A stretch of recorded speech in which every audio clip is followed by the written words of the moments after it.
be saved. Did y'all hear me? What does it say? It says, we in this thing together.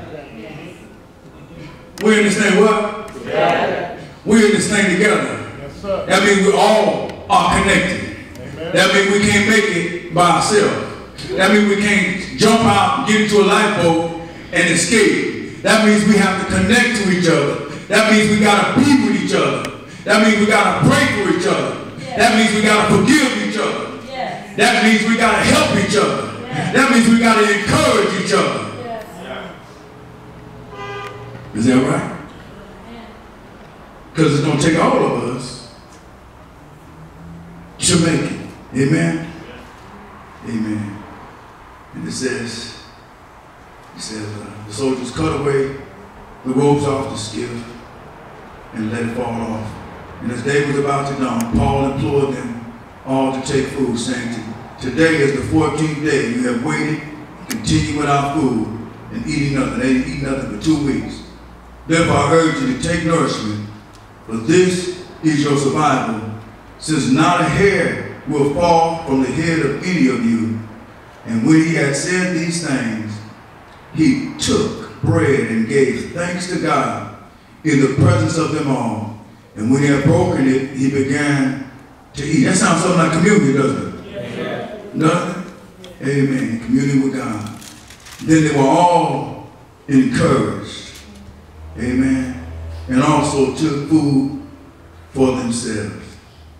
And in all, we were 276 persons on the ship.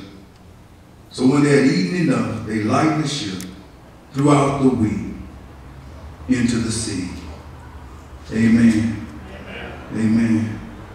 And just at that 44, they began the last verse. Amen. And it says, matter of fact, 43, and it says, but the centurion waited to save Paul, kept him from their purpose, because they was going to kill the prisoners, and commanded that those who could swim should jump overboard first and get to land. And the rest, some on boards and some on parts of the ship. And so it was that they all escaped safely to the land. What are you saying? You might not have as much word as your brother or your sister. You might have to just hold on to a little piece of word that you have with the right heart, and you're going to make it. But if you can swim, then swim and make it. But don't swim and think you can swim a little better if you had a piece of something that you could float with from your brother or sister that can't swim. But help them, because we all need to help. And so I encourage you to encourage each other. Stay in the boat. Come to the sanctuary. Come pray. Come read the word. Come do the things that need to be done in order for you to be equipped for service. Because you're not just coming to church to come to church. You're coming to church to be taught so you can know how to show the world what a Christian is. Not just tell the world, but show them as a living epistle read by men. And that you show them how you are a Christian by how you love each other. Not just when everything is going right, but even when somebody talking about you and backstabbing you, because it will happen. But you love them anyway, unconditionally.